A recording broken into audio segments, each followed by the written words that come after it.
The text message lit up my phone at 3:47 a.m. Can't wait for the encore at my place, babe. Your husband's such a loser. I stared at the screen, my coffee growing cold in the pre-dawn darkness of my home studio. The message wasn't meant for me. It was from Chad Morrison to my wife, Rena. She'd left her phone charging next to my mixing board again. I'm Isaac Fletcher, and I've spent the last 8 years building a music production company from nothing. What I didn't know was that my wife had been building something too. A relationship with a talent agent who'd been systematically destroying my business. Before we dive deeper into this story, I have one small request. Please subscribe, drop a like, comment, and hit that hype button to boost this channel so more people can discover these incredible Reddit stories. My name is Isaac Fletcher, and I should have seen it coming.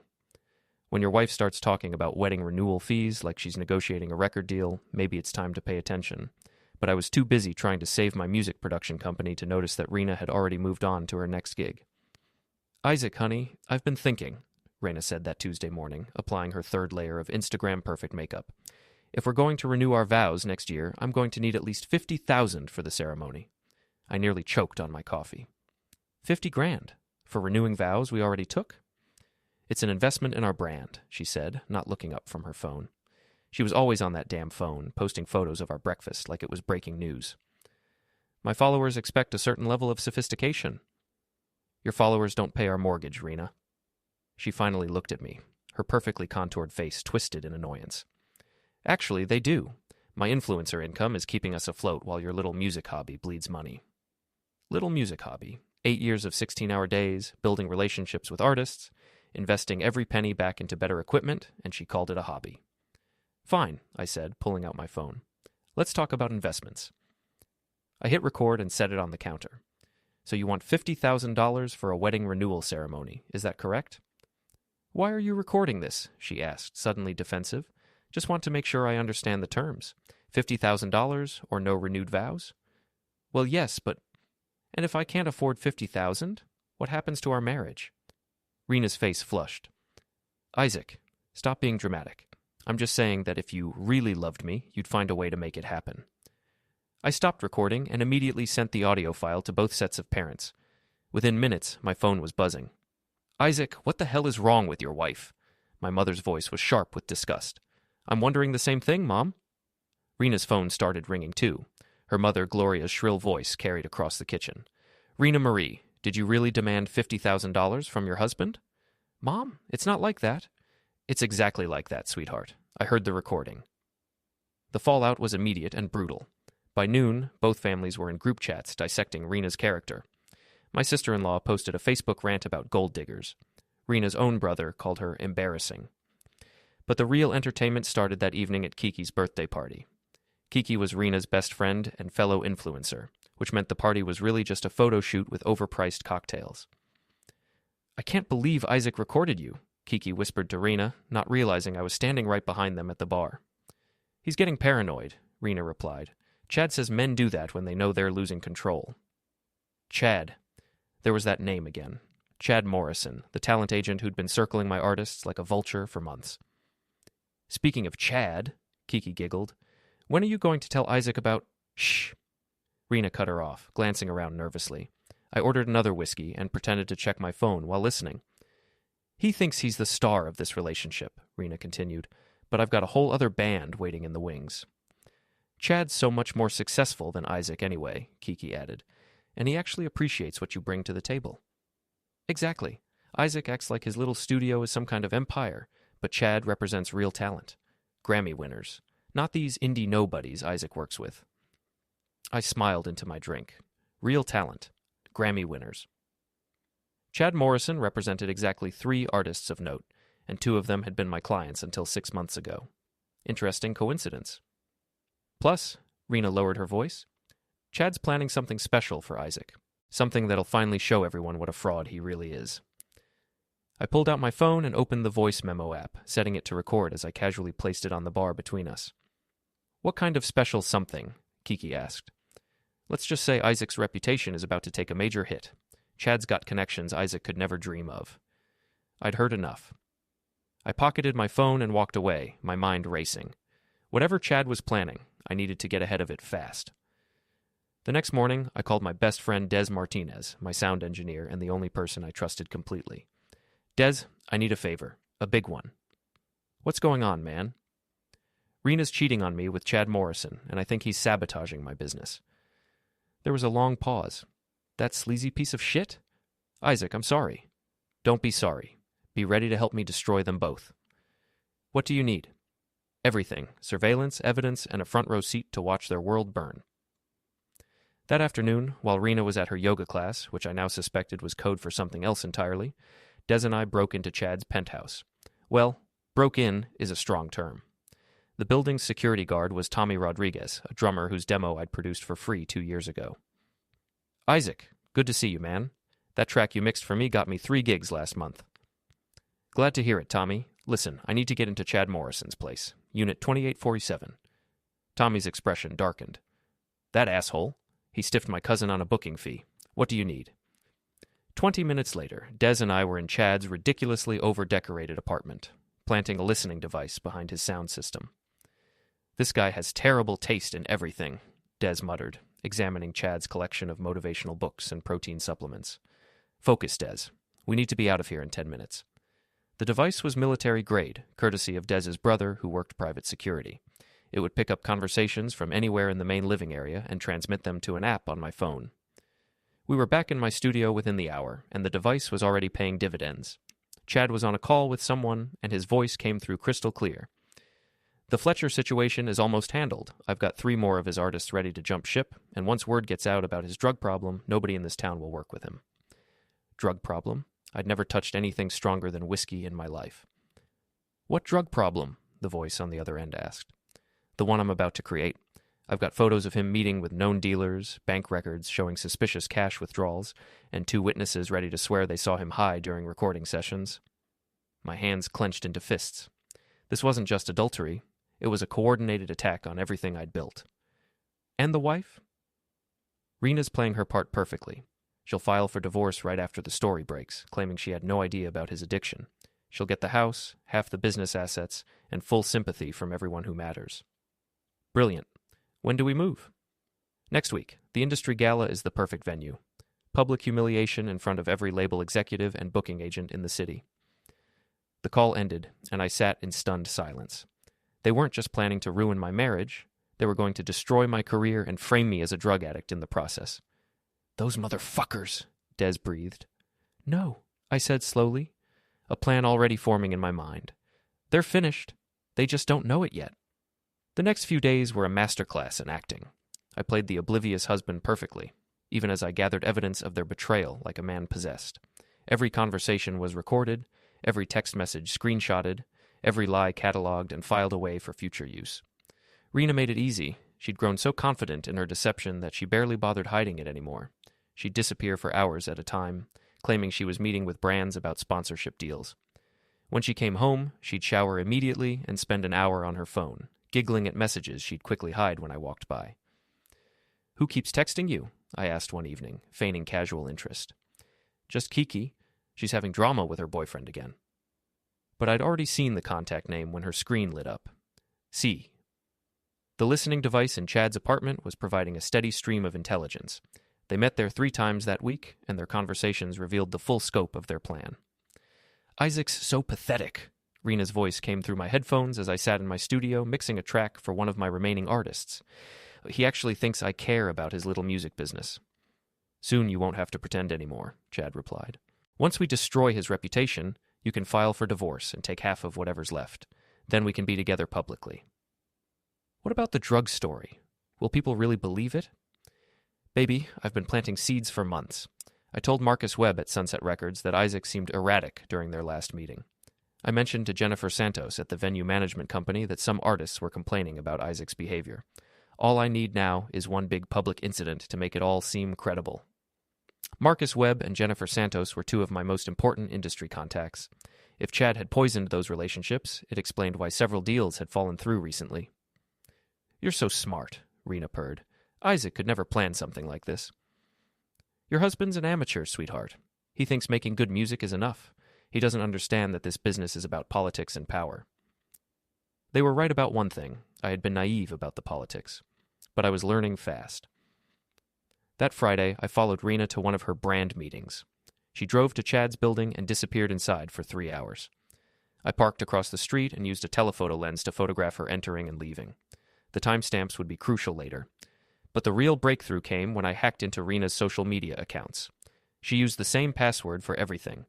Influencer Life 2024. Amateur. Her private messages were a goldmine of incriminating evidence.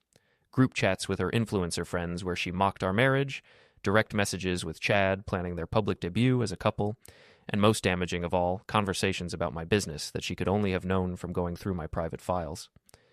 Isaac signed 2 new artists this month, she'd written to Chad, some indie rock band called Velvet Storm and a singer-songwriter named Amy Chen. Thought you might want to know. Both artists had suddenly canceled their contracts with me the following week, citing creative differences.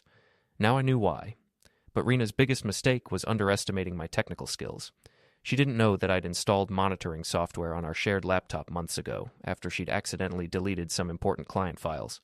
The software captured every keystroke, every website visit, every file access. I watched in real time as she downloaded my client contact list and sent it to Chad. I saw her access my financial records and screenshot my bank statements. I even caught her trying to plant suspicious files on my computer, files that would have supported Chad's drug dealer narrative if I hadn't been watching.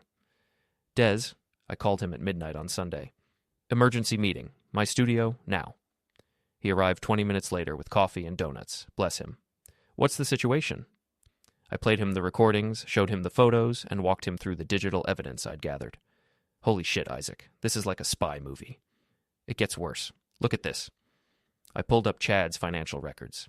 It had taken some creative hacking, but Dez's brother had connections in the cybersecurity world. He's been bribing venue managers to blacklist me. Look, $5,000 to Mike Thompson at the Riverside Theater, $3,000 to Sarah Martinez at the Downtown Arts Center, all within the last 2 months. This explains why you've been having trouble booking showcase events. And here's the smoking gun. I opened another file. Chad's been offering my artists signing bonuses to break their contracts with me. He's not just stealing them, he's paying them to leave. Des whistled low. This is industrial sabotage, man. You could probably sue him into the ground. Lawsuits take years and cost a fortune I don't have. I need something faster and more final. What are you thinking? I smiled, and Des actually took a step back. I'm thinking it's time to give them the show they've been planning, except I'm going to be the one writing the script. The industry gala was in 3 days. It was the biggest networking event of the year, with every major player in the city's music scene in attendance. Chad and Rena were planning to humiliate me there, but they had no idea what I had in store for them. First, we need to set the stage, I told Des. I want you to reach out to every artist, venue manager, and label executive who's been fed lies about me. Don't tell them what's really going on, just invite them to the gala and mention that there might be some interesting revelations about industry ethics. You want to pack the audience? Exactly. When Chad and Rena make their move, I want everyone who matters to be watching. What about evidence? How are you going to present it without looking like the crazy ex-husband? I held up a USB drive. Anonymous tip to the gala's organizers. Audio recordings, financial records, communication logs, everything we've gathered. I'll make sure it gets to the right people at exactly the right time. And Rena? My smile turned cold. Rena's going to get the performance of her lifetime. She wants to be an influencer. I'm going to make her famous. That Monday, I put the first phase of my plan into action. I created a fake social media account and began posting cryptic messages about industry corruption and fake influencers. Nothing specific enough to be traced back to me, but intriguing enough to generate buzz. I also started a whisper campaign through my remaining industry contacts. Not accusations, just questions. Have you noticed anything strange about Chad Morrison's business practices lately? Did you know some artists are being offered money to break existing contracts? The beauty of the music industry is that everyone loves gossip, and rumors spread faster than wildfire. By Tuesday, half the city was speculating about some kind of scandal brewing. Meanwhile, Rena was getting more nervous by the day. She'd clearly heard the rumors, and she kept pressing me for information about what people were saying. Isaac, honey, have you heard anything weird about Chad Morrison lately? Chad Morrison? The talent agent? Why would I hear anything about him? No reason, just some silly gossip going around. What kind of gossip? Nothing important, just industry drama, you know how it is. But I could see the worry in her eyes. She was starting to realize that their plan might not be as foolproof as they'd thought. The night before the gala, I made my final preparations. I loaded all the evidence onto multiple USB drives and arranged for them to be delivered to key people at strategic moments throughout the evening. I also prepared a special surprise for Chad's prized Mercedes, the one he'd bought with money stolen from my artists. "You ready for this?" Des asked as we did a final equipment check. "I've been ready for weeks. Tomorrow night, Chad Morrison and my dear wife are going to learn what happens when you underestimate the quiet guy in the corner. Any regrets?" I thought about that for a moment. 8 years of marriage, countless memories, shared dreams, and disappointments. But then I remembered Rena's voice on those recordings, the casual cruelty in her words, the complete lack of respect for everything I'd worked for. None whatsoever. They wanted to destroy me in public. Tomorrow night they get their wish, except I'm going to be the one holding the dynamite. The grand ballroom of the Meridian Hotel buzzed with the energy of 300 music industry professionals, all dressed to impress and armed with business cards. The annual music industry gala was part networking event, part award ceremony, and part social theater. Tonight, it would become something else entirely, the stage for the most spectacular public humiliation in the city's entertainment history. I adjusted my tie and surveyed the room. Everyone was here, label executives, venue owners, booking agents, artists, and the army of hangers-on who fed off the industry's ecosystem. Rena stood near the bar in a dress that cost more than most people's rent, holding court with her influencer friends and soaking up attention like a sponge. Chad worked the room like the predator he was, glad-handing executives and whispering poison in their ears. I watched him corner Tom Wilson from Atlantic Records, no doubt planting more lies about my supposed drug problem. "You look calm for a man about to detonate a nuclear bomb," Des murmured beside me. "I feel calm. You know what they say about revenge being a dish best served cold. Mine's been in the freezer for 2 weeks. At exactly 8 p.m., the evening's program began. Awards were presented, speeches were made, and the alcohol flowed freely. I played my part perfectly, the struggling producer trying to network his way back to relevance, grateful for any scraps of attention. "Isaac." Marcus Webb from Sunset Records approached me during the cocktail break. "Good to see you, man. How's business?" "Could be better, Marcus. You know how it is?" He looked uncomfortable. "Yeah, about that project we discussed last month. We've decided to go in a different direction." "No problem. Mind if I ask what changed your mind?" Marcus glanced around nervously. "Look, Isaac, I like you personally, but there are some concerns about your, reliability lately." "What kind of concerns?" "Nothing specific. Just industry chatter, you know? Maybe you should think about taking some time to get your house in order." I nodded understandingly, but inside I was cataloging every word. Marcus had been fed Chad's lies, and he'd swallowed them whole. "I appreciate your honesty, Marcus. I hope you'll keep an open mind about future opportunities." "Of course, man. Of course." He walked away quickly, clearly relieved to escape the conversation. I pulled out my phone and sent a text to my accomplice in the hotel's AV department. Phase 1, now. Across the room, the main display screen flickered and went black. A moment later, it came back to life with a simple message. "Industry ethics matter. Stay tuned for revelations." The message stayed up for exactly 10 seconds before returning to the normal gala programming, but it was long enough to capture everyone's attention. Conversation shifted, people started looking around curiously, and the energy in the room changed. "What was that about?" I heard someone ask. "Probably just a technical glitch," came the reply. But I noticed Chad's face had gone pale. He was scanning the room, trying to identify the source of the message. His eyes met mine across the crowded ballroom, and I raised my glass in a mock toast. At 9 p.m., Phase 2 began. The hotel staff began distributing programs for the evening's final presentation, except these weren't the programs that had been originally planned. These contained a detailed timeline of Chad Morrison's business practices over the past year, complete with financial records and client testimonials.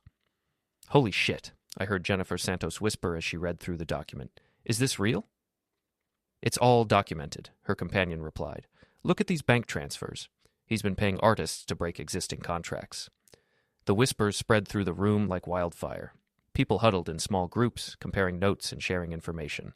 Chad's carefully constructed reputation was crumbling in real time, but he wasn't going down without a fight. "Ladies and gentlemen," Chad's voice boomed through the sound system as he commandeered the microphone on the main stage. "I know there's been some malicious gossip circulating tonight, and I want to address it head on." The room fell silent. This was the moment I'd been waiting for. Someone in this room is trying to destroy my reputation with fabricated evidence and false accusations. But I know who's really behind this campaign of lies. He pointed directly at me. Isaac Fletcher is a desperate man whose career is failing because of his own poor choices. Rather than take responsibility for his problems, he's decided to blame others. A murmur ran through the crowd. Some people were nodding, buying into Chad's narrative. Isaac Fletcher has been struggling with substance abuse for months, Chad continued, his voice full of fake concern. I have witnesses who can testify to his erratic behavior and unprofessional conduct. This was it, the moment they'd been building toward for weeks. The public humiliation that was supposed to destroy my career and drive me from the industry in shame. I walked slowly toward the stage, my phone in my hand. That's a serious accusation, Chad, I said, my voice carrying clearly through the room's excellent acoustics. I hope you have evidence to back it up. I have plenty of evidence, he replied confidently. Bank records showing suspicious cash withdrawals, photographs of you meeting with known dealers, and sworn statements from multiple witnesses. Interesting, because I have evidence too. I held up my phone and connected it to the sound system via Bluetooth. The room's speakers crackled to life with Chad's own voice. The Fletcher situation is almost handled. I've got 3 more of his artists ready to jump ship, and once word gets out about his drug problem, nobody in this town will work with him. The room erupted in shocked gasps and angry murmurs. But I wasn't finished. What drug problem? Came the voice on the recording. The one I'm about to create. I've got photos of him meeting with known dealers, bank records showing suspicious cash withdrawals, and 2 witnesses ready to swear they saw him high during recording sessions. Chad's face had gone from pale to green. He tried to grab the microphone, but I was already playing the next clip. His conversation with Rena about destroying my reputation and stealing my business. Your husband's an amateur, sweetheart. He thinks making good music is enough. He doesn't understand that this business is about politics and power. Every eye in the room turned to look at Rena, who was standing frozen by the bar, her face a mask of horror. Wait, there's more, I announced cheerfully. Let's talk about financial ethics. The main display screen lit up with Chad's bank records, showing the bribes he'd paid to venue managers and the signing bonuses he'd offered to steal my artists. Names, dates, amounts, everything was there in black and white. You son of a jerk! Chad lunged at me, but Dez and 2 security guards intercepted him. Now, Chad. Violence won't solve anything. But speaking of solutions, I have a little surprise waiting for you in the parking garage. While Chad was being restrained by security, I led a crowd of curious onlookers down to the hotel's parking garage. There, under the fluorescent lights, sat Chad's prized Mercedes, or what was left of it. The car was covered in bumper stickers reading cheater, liar, and fraud. The interior was filled with glitter and the unmistakable smell of rotten eggs. But the pièce de résistance was the shrimp I'd stuffed into the air conditioning vents. In this heat, the smell would be impossible to remove. My car! Chad screamed, breaking free from the security guards. You destroyed my car. Actually, I improved it, I replied calmly. Now it accurately reflects your character. The crowd was laughing and taking pictures. Someone was live-streaming the whole thing on Instagram. Chad's humiliation was being broadcast to thousands of people in real time. But Rena wasn't finished. She pushed through the crowd, her face twisted with rage. You bastard, she screamed at me. You've ruined everything. I've ruined everything? That's rich, coming from someone who's been cheating on me for months. I never cheated on you. I pulled out my phone again and played another recording, this one of Rena and Chad's intimate conversation from his apartment, complete with explicit details of their affair. I can't wait to be rid of Isaac, Rena's voice echoed through the parking garage. He's so pathetic. Chad, you make me feel like a real woman. The crowd gasped. Someone in the back shouted, Damn girl, that's cold! Rena's face crumpled. Her carefully constructed influencer persona shattered like glass, revealing the shallow, cruel person underneath. You recorded us? In private? I recorded you planning to destroy my life and frame me as a drug addict. I think that's fair game. Chad made one last desperate play. This is all illegal. You can't use recordings made without consent. Actually, I can, I replied, pulling out a thick folder of legal documents. Especially when they document criminal conspiracy, fraud, and extortion. My lawyer assures me that everything I've done tonight is perfectly legal. The crowd was eating it up. Phones were out, cameras were rolling, and social media was exploding with the story. Chadgate was already trending on Twitter. But I had one final surprise. Ladies and gentlemen, before we conclude tonight's entertainment, I'd like to share one more recording. This one features my dear wife explaining her philosophy on marriage. Rena's voice filled the parking garage. If Isaac really loved me, he'd find a way to make $50,000 happen for our vow renewal. If he can't afford it, then what's the point of staying married? The crowd turned to stare at Rena with disgust. Even her influencer friends were backing away from her. 50 grand for a vow renewal, someone shouted. That's insane. What a gold digger. Isaac, you're better off without her. Rena tried to run, but she was surrounded by people with cameras. Her meltdown was being captured from every angle, ensuring that her reputation would never recover. Chad, meanwhile, was arguing with the police officers who had arrived to investigate the vandalism of his car. But when they heard the recordings and saw the evidence of his fraud, their interest shifted from property damage to financial crimes.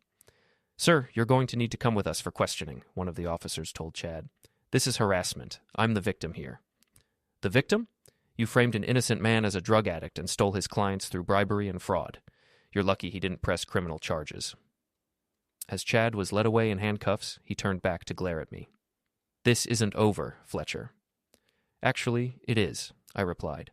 Your career is finished, your reputation is destroyed, and everyone in this industry knows exactly what kind of person you are. You'll be lucky to book birthday parties after tonight. The crowd cheered as Chad disappeared into the police car. Rena tried to follow, but the officers told her she wasn't under arrest, just publicly humiliated. She turned to me one last time, tears streaming down her face. Isaac, please.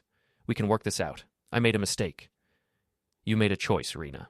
You chose to betray me, to mock me, and to try to destroy everything I've built. Now you get to live with the consequences. I have nothing left. You have exactly what you deserve. As the crowd began to disperse, people kept coming up to shake my hand and congratulate me. Marcus Webb from Sunset Records pulled me aside. Isaac, I owe you an apology. I should have known better than to listen to gossip. No hard feelings, Marcus. We've all been fooled by smooth talkers. How about we discuss that project again? I think we can make something work. Similar conversations happened throughout the night. Venue managers who had blacklisted me suddenly wanted to book my artists. Label executives who had been avoiding my calls were exchanging business cards. The truth had set me free, and my reputation was stronger than ever. But the best part was watching Rena's influencer empire crumble in real time. Her follower count was dropping by the thousands as people shared the recordings and videos from the gala. Brands were canceling sponsorship deals. Her friends were distancing themselves from the scandal. By midnight, she had lost over half her followers and all her major sponsors. Her influencer career was as faded as her marriage. You know what the funniest part is? Des said as we watched the last of the crowd leave the parking garage. What's that? They really thought they were smarter than you. They had no idea who they were messing with. I looked around at the scene of destruction, Chad's ruined car, the scattered evidence of his crimes, the lingering smell of rotten eggs, and justice served cold. They wanted to play games with my life, I said. I just showed them what happens when you challenge someone who actually knows how to play. The aftermath of the gala was swift and merciless.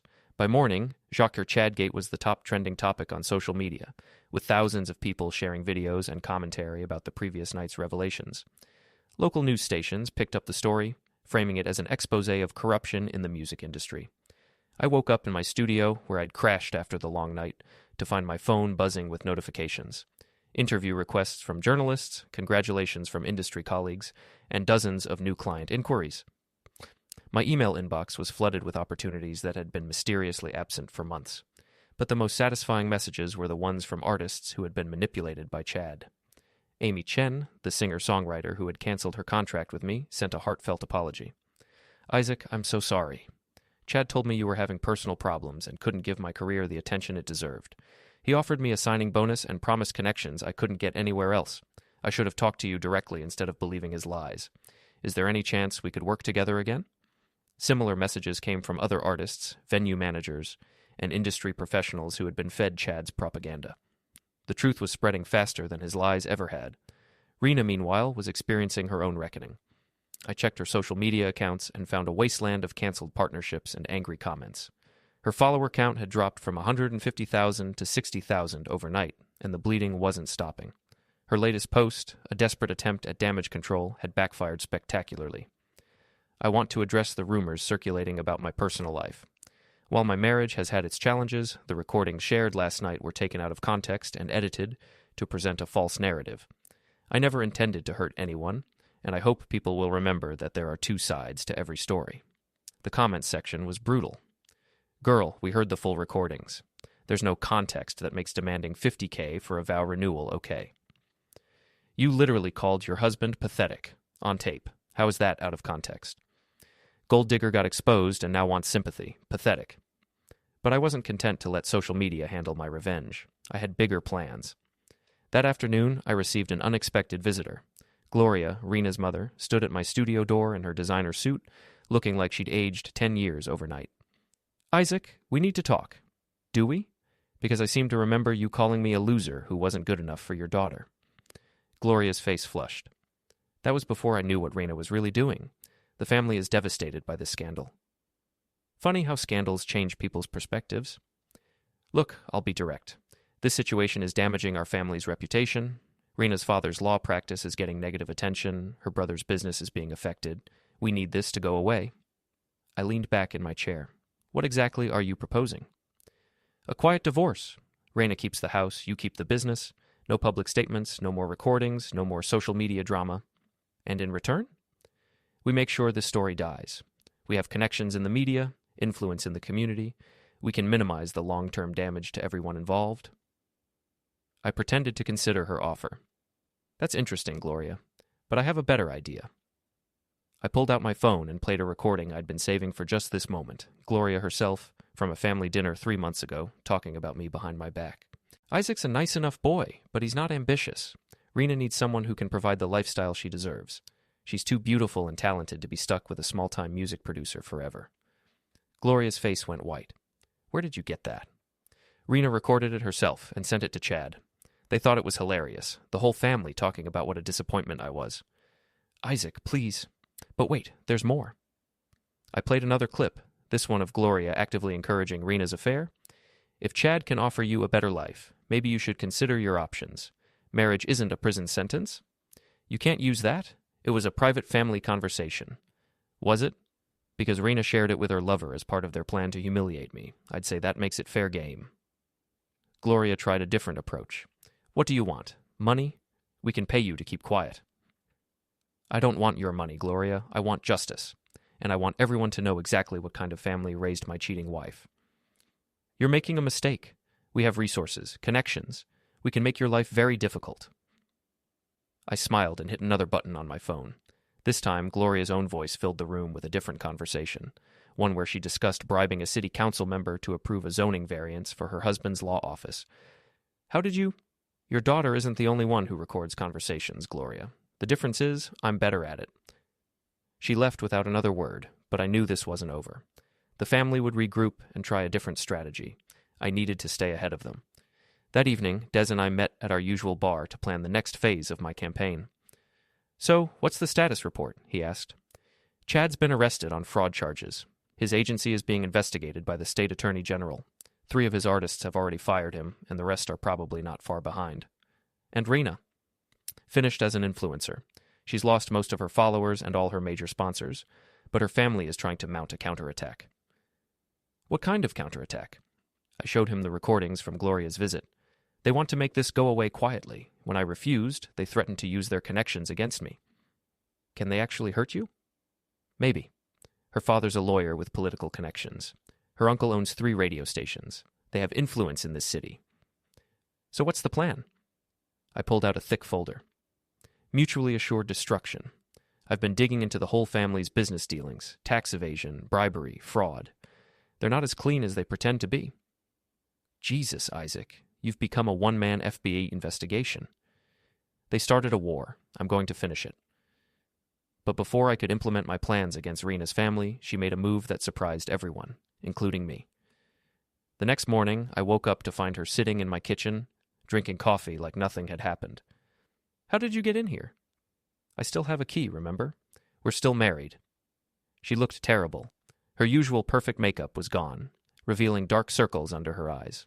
Her hair was unwashed, and she was wearing sweatpants, something the influencer version of Rena would never have been seen in. What do you want? I want to talk, really talk, not the fake conversations we've been having for months. There's nothing to talk about, Rena. You cheated on me, tried to destroy my business, and humiliated me in front of everyone I know. I know. I fucked up. I fucked up everything. The admission surprised me. The old Rena never admitted fault about anything. Why, Rena? 8 years of marriage. We had problems, but we could have worked through them. Why did you choose to betray me instead? She was quiet for a long time, staring into her coffee cup. Because I was scared, she finally said. Your business was struggling, money was tight, and I felt like we were falling behind everyone else. Chad offered me a way out: financial security, social status, a chance to be with someone successful. So you decided I was a failure and traded up? I thought I was being practical.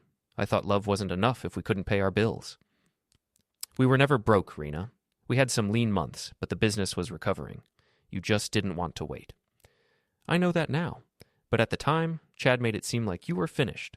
He said the industry was changing and you were too stubborn to adapt. And you believed him? I wanted to believe him.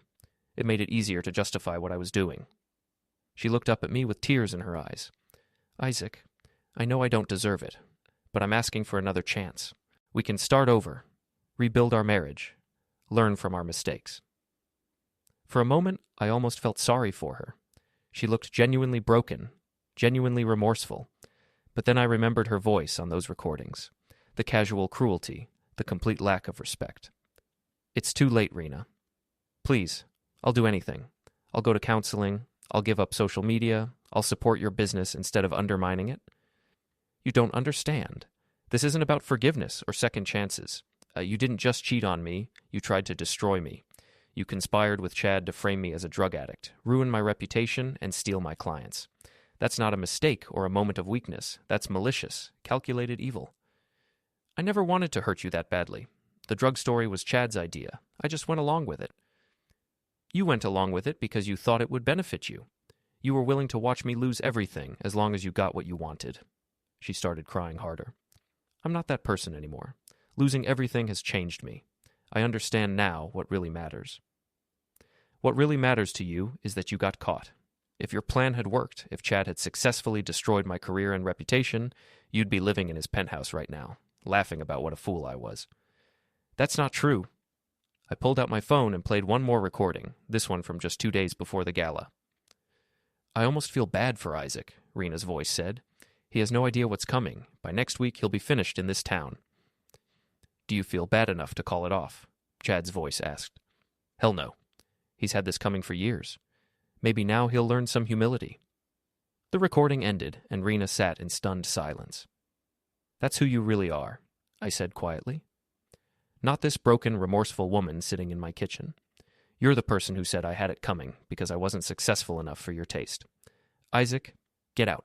Please, get out of my house, out of my life, and out of my sight. The only reason I haven't pressed criminal charges is because I don't want to waste any more time thinking about you. She left without another word, and I changed the locks that afternoon. But Rena had one final card to play, and she played it that evening on a live stream that she promoted as My Truth, the Real Story Behind the Scandal. Sitting in what looked like her childhood bedroom at her parents' house, she presented herself as the victim of an abusive, controlling husband who had manipulated the situation to destroy her life. Isaac was always jealous of my success as an influencer, she told her remaining followers. He resented that I was making more money than he was, and he used my friendship with Chad Morrison to paint a false picture of infidelity. The comments section was skeptical, but she pressed on. The recordings he played were edited and taken out of context. The conversation about $50,000 for our vow renewal was a joke between friends that he twisted into something sinister. She was good. I had to give her that. If I hadn't had the full recordings, her version might have been convincing. I'm not perfect, and I made mistakes in our marriage, but I never cheated on Isaac, and I never conspired to hurt his business. I'm the victim here, and I hope people will see through his campaign of lies and manipulation. The live stream had only about 3,000 viewers, a fraction of her former audience, but she was trying to rebuild her narrative one viewer at a time. I let her finish her performance, then went live on my own social media accounts with the unedited recordings, every conversation in full with timestamps and context. Her lies crumbled within minutes, but more importantly, I had documentation of her latest lie, claiming on a public platform that she had never cheated or conspired against me. That gave me grounds for a defamation lawsuit that would finish what the gala had started. Game over, Rena, I said to my empty studio. You just played your last card, and it was a loser. 3 weeks after the gala, my life had transformed completely. My phone rang constantly with new opportunities, my calendar was booked solid with meetings, and artists were lining up to work with me. The industry had rallied around me in a way that was both gratifying and overwhelming. But Chad Morrison and Rena weren't going down without a fight. Chad, released on bail pending trial, had hired an expensive PR firm to rehabilitate his image. They were pushing a narrative that painted him as a successful businessman targeted by a jealous competitor. Some industry publications were actually buying it, running articles about trial by social media and the dangers of cancel culture. Isaac Fletcher's vigilante justice may have satisfied his need for revenge, read one particularly galling piece, but it raises serious questions about due process and the presumption of innocence. Meanwhile, Rena had found a new angle for her comeback attempt. She was positioning herself as a victim of domestic abuse, claiming that my surveillance and manipulation constituted psychological warfare. She'd even found a therapist willing to validate her claims, Dr. Patricia Hendricks, who specialized in digital age abuse and was building her own brand by taking high-profile cases. What Isaac Fletcher did to his wife represents a new form of intimate partner violence, Dr. Hendricks said in a podcast interview. Using technology to spy on, manipulate, and publicly humiliate a spouse is deeply traumatic and potentially criminal. The interview was making rounds on social media, and some people were actually buying it. Rena's follower count had stabilized and was even growing slightly as she attracted supporters who saw her as a victim of male revenge culture. "This is actually getting dangerous," Des warned me during one of our weekly check-ins. "They're building a counter-narrative that could stick. Some people are starting to see you as the villain." "Let them come," I replied. "I've got more ammunition than they know." That ammunition came in the form of financial records I'd obtained through a private investigator. Chad's business dealings were even dirtier than I'd initially discovered. He wasn't just bribing venue managers and stealing clients. He was running a full-scale money laundering operation through his talent agency. The investigator, a former FBI agent named Mike Stevens, had traced Chad's finances through a network of shell companies and offshore accounts. "This guy's been washing money for some very unsavory people," Mike explained. "Drug dealers, human traffickers, arms dealers, anyone with cash that needed to look legitimate." How does it work? Simple. Dirty money comes in as investment in his artists. He takes a cut, then the money goes out as tour expenses and promotional costs to legitimate businesses. Clean money comes back to the original criminals. Can you prove it? I've got bank records, transaction histories, and communications with known criminals. This goes way beyond what happened to you. This is federal crime territory. I had a choice to make. I could turn the evidence over to the FBI and let the justice system handle Chad, or I could use it as leverage for my own purposes. I chose option 3. I would destroy Chad publicly first, then hand him over to the feds. The opportunity came sooner than expected. Chad's PR firm had arranged for him to appear on a popular local radio show to tell his side of the story. The host, Jennifer Walsh, was known for softball interviews with controversial figures. But what Chad didn't know was that Jennifer Walsh was also one of my clients. I'd produced the theme music for her show and several promotional spots. We had a good relationship. "Isaac, I have to be professional about this," she told me when I called. "I can't just ambush the guy on air." "I'm not asking you to ambush him. I'm asking you to ask the right questions. Questions that will give him enough rope to hang himself." "What kind of questions?" "Ask him about his business model, how he finances his operations, where his investment capital comes from. Let him dig his own grave." The interview was scheduled for Friday morning, and I made sure to promote it heavily on social media. Chad Morrison finally tells his side of the story. I posted. Should be very enlightening. Chad took the bait. Confident in his ability to charm his way out of trouble, he went on the show without a lawyer present.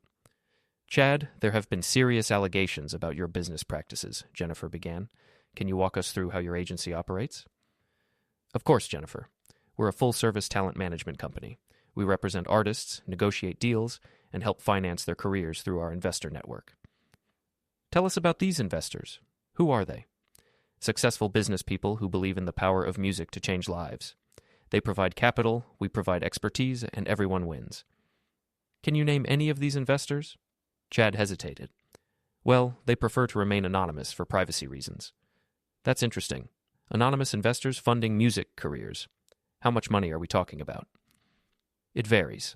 Sometimes a few thousand for a demo recording, sometimes hundreds of thousands for a major tour.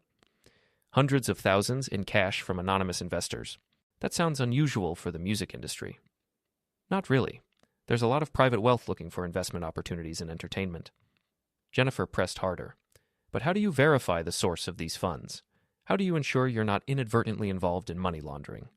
That's an offensive suggestion, Jennifer. We follow all applicable laws and regulations. I'm sure you do. But given the large amounts of cash and the anonymous nature of your investors, surely you have compliance procedures in place." Chad was starting to sweat. We have lawyers who handle that side of things. What's the name of your compliance firm? I don't have that information with me right now.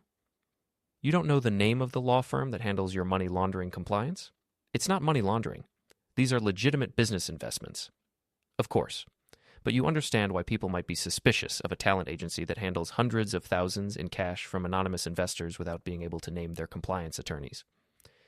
The interview continued for another 20 minutes, with Chad digging himself deeper with every answer. By the end, he was openly hostile and making threats. This is exactly the kind of harassment I've been dealing with since Isaac Fletcher started his vendetta against me. You people won't be satisfied until you've destroyed my life completely. Chad, I'm just asking basic questions about your business operations.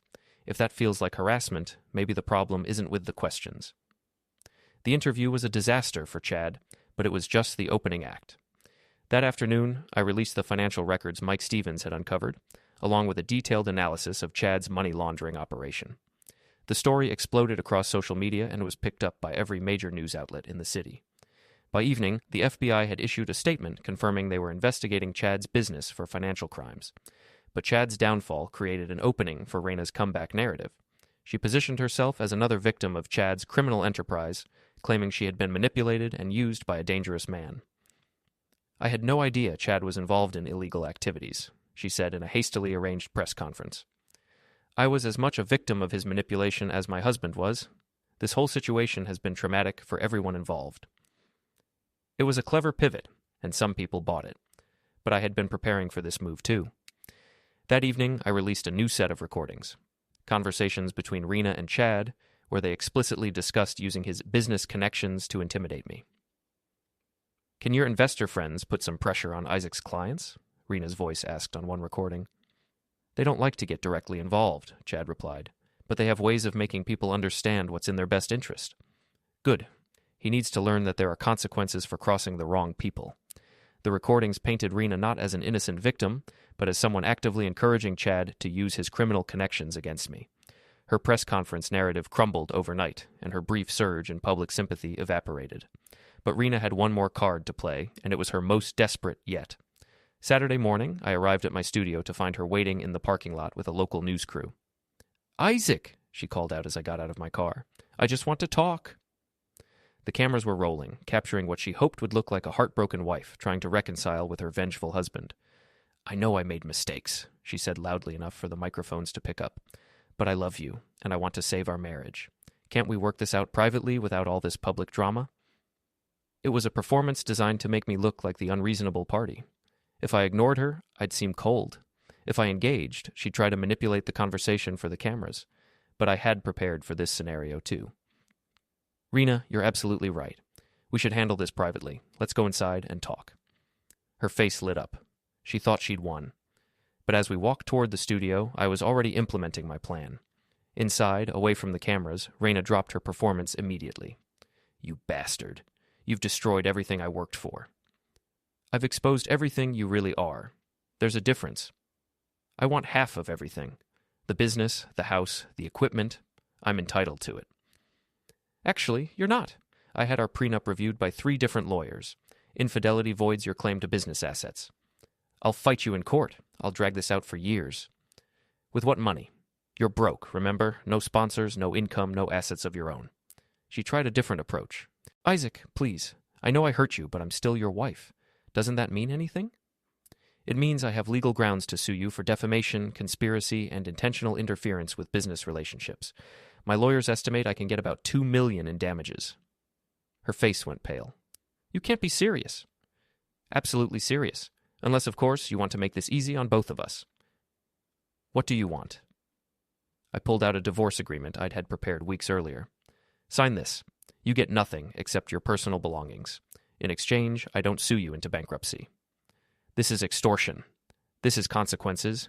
You tried to destroy my life, and you failed. Now you get to live with the results." She read through the agreement, her face growing paler with each page. "If I sign this, what happens to me?" "That's not my problem anymore. You're a grown woman who made her own choices. Figure it out. I'll have nothing. No money, no career, no future. You'll have exactly what you deserve." She signed the papers with shaking hands, tears streaming down her face. "I hope you're happy," she whispered. I'm satisfied, I replied. There's a difference. After she left, I walked back outside to address the news crew that was still waiting. Ladies and gentlemen, I'm happy to announce that my wife and I have reached an amicable agreement regarding our divorce. We've both decided to move forward with our lives and put this unfortunate chapter behind us. What about the allegations of abuse and manipulation? One reporter asked. My wife has withdrawn those allegations and acknowledged that they were made in the heat of emotion. We both regret that our private matters became public, and we ask for privacy as we finalize our divorce proceedings. It was a clean, professional statement that made me look reasonable and mature while subtly indicating that Raina had backed down from her accusations. The story fadef within days. Without Raina pushing her victim narrative and with Chad facing federal charges, there was no controversy left to sustain media interest. My revenge was complete, but there was still one final act to come. 2 months later, on a stormy Thursday night in November, I was working late in my studio when the security system alerted me to movement in the parking lot. Through the window, I could see 3 figures approaching the building, Raina, Chad, and Kiki.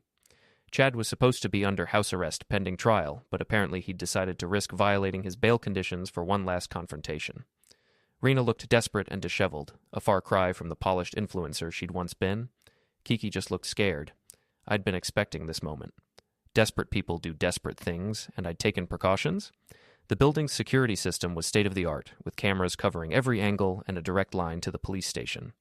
More importantly, I'd installed a few special modifications that would turn any confrontation into a multimedia spectacle. They tried the front door first, but it was locked and reinforced. Then they moved to the back entrance, where Chad produced what looked like a crowbar. I let them break in. I wanted them to commit to their course of action before I revealed my hand.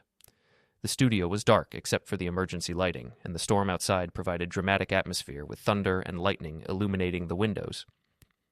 "Isaac!" Rena's voice echoed through the space. "We know you're here. Come out and face us." I was actually in the control room, watching them through multiple camera feeds while live streaming everything to my social media accounts. The notification I'd sent out was simple. Final confrontation happening now. Watch live as my ex-wife and her criminal boyfriend make their last stand. Within minutes, thousands of people were watching the drama unfold in real time. "Isaac, you coward!" Chad shouted, smashing equipment with his crowbar. "You think you can destroy people's lives and hide behind lawyers and social media?" They were making their way toward the control room, destroying everything in their path. Thousands of dollars in equipment, irreplaceable recordings, years of work, all being demolished by 3 people who blamed me for their own failures. But I had planned for this too. When they finally reached the control room, they found it empty except for a note on the mixing board. "Welcome to the final show. Hope you're ready for your close-up." That's when the real performance began. The studio's sound system came to life with a compilation of their greatest hits, every damning recording I'd made over the past months, played at concert volume while strobe lights flashed in sync with the thunder outside. Rena's voice filled the space. "Isaac's such a loser. I can't wait to be rid of him." Chad's voice followed. "Once we destroy his reputation, nobody will work with him again." The audio montage continued for 10 minutes, cycling through their most damaging statements while they stood frozen in the strobing lights, realizing they were being broadcast live to thousands of viewers. "Turn it off!" Chad screamed, attacking the soundboard with his crowbar. But the system was hardened against exactly this kind of assault. That's when I made my entrance, emerging from a hidden panel in the wall like a magician revealing his final trick. "Gentleman, lady, welcome to my studio. I see you've been redecorating." "You son of a jerk!" Chad lunged at me with the crowbar, but I was ready for him. I'd been taking self-defense classes since the gala, and Chad was out of shape and off balance from rage. I sidestepped his swing and used his momentum to send him crashing into a wall of foam padding. "Careful, Chad. You're already facing federal charges. Assault with a weapon would just add to your sentence." Rena tried to grab me from behind, but I spun away and she stumbled into Kiki, sending both women tumbling to the floor.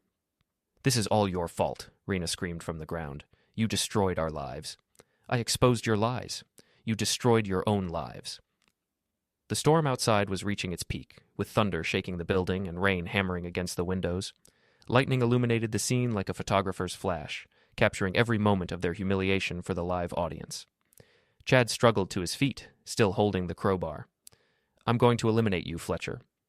"On live stream, in front of 10,000 witnesses, that seems unwise." He looked around wildly and noticed the cameras for the first time. "You're recording this?" "Broadcasting it live. Say hello to the internet, Chad. You're famous again." The realization that their break-in and assault were being watched by thousands of people broke something in all three of them.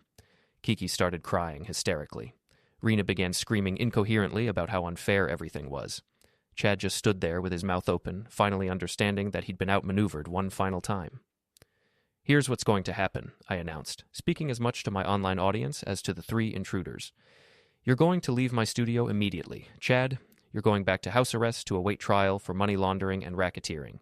Rena, you're going to disappear from my life forever. And Kiki, you're going to think very carefully about the kind of friends you choose in the future." "We're not leaving," Rena declared. "Not until you give us what we deserve." "What you deserve? Let's talk about what you deserve." I activated another part of my prepared presentation. The studio's video screens lit up with a comprehensive timeline of their crimes and betrayals, financial records, recorded conversations, photographic evidence, and legal documents. "Chad Morrison," I announced like a game show host, "you deserve approximately 15 to 20 years in federal prison for money laundering, racketeering, and fraud." "Rena Fletcher," I continued, "you deserve to live with the consequences of your choices. No career, no reputation, no sympathy from anyone who knows the truth about what you did. And Kiki Williams, you deserve to explain to your own followers why you helped your friend destroy an innocent man's life and business." The online chat was exploding with comments from viewers who were eating up every moment of the confrontation. Local news stations were already picking up the live stream and broadcasting it on television. But the storm outside was building to its own climax, and Mother Nature decided to add her own dramatic flourish to the evening's entertainment. A massive lightning strike hit the building's electrical system, causing the power to flicker and the emergency lighting to kick in. In the strobing red light, with thunder crashing overhead and rain pounding the windows, the scene looked like something from a horror movie. "This is insane!" Kiki screamed. "I'm leaving!" She ran for the exit, but the electronic locks had engaged when the power fluctuated. She was trapped with the rest of us until the system reset. "Let us out," Chad demanded, pounding on the reinforced door. "The system will reset automatically in 10 minutes, I explained calmly. "Unless, of course, you'd prefer to explain to the police why you broke into my studio and destroyed my property." As if summoned by my words, sirens became audible over the storm. Someone in the online audience had called the police, and they were already responding to the break-in. "You called the cops?" Rena asked in disbelief. "I didn't have to. 10,000 witnesses did it for me." The final 10 minutes were a masterpiece of psychological theater. Trapped in the storm-darkened studio with police sirens growing louder, Chad, Rena, and Kiki turned on each other like rats in a sinking ship. "This was your idea," Kiki accused Rena. "You said we'd just take some equipment and leave." "I never said to destroy everything," Rena shot back. "That was all Chad." "Both of you shut up," Chad snarled. "We're all going down together." But I wasn't finished with them yet. I had one final revelation that would cap off the evening's entertainment. "Before the police arrive," I announced, "I think our audience deserves to know the whole truth about why you're really here." I played one last recording, this one from earlier that evening, captured by the listening device that was still active in Chad's apartment. "We need to get those hard drives from Isaac's studio," Chad's voice explained. "They contain the original recordings that prove everything. If we can destroy them, we can claim his evidence was fabricated." "But what if we get caught?" Rena's voice asked. "Then we're no worse off than we already are. But if we succeed, we can rebuild our lives, and maybe even sue him for defamation." The recording revealed that this wasn't a crime of passion or desperation. It was a calculated attempt to destroy evidence and salvage their reputations. As the recording ended, the power system reset, and the doors unlocked. Perfect timing, because the police were already in the building. "This is the police! Everyone on the ground! Hands visible!" Chad, Rena, and Kiki were arrested on charges of breaking and entering, destruction of property, and attempted theft. The entire arrest was captured on my live stream, providing a perfect ending to the evening's entertainment. As they were led away in handcuffs, Rena turned back to look at me one final time. "I hope you're satisfied," she said, echoing her words from months earlier. "I am," I replied, completely and utterly satisfied. The storm was already beginning to clear as the police cars drove away. My online audience was going wild with commentary and congratulations. The story would dominate social media for weeks, but for me, standing alone in my damaged studio, there was only peace. The war was over, and I had won decisively. Chad would spend the next decade in federal prison.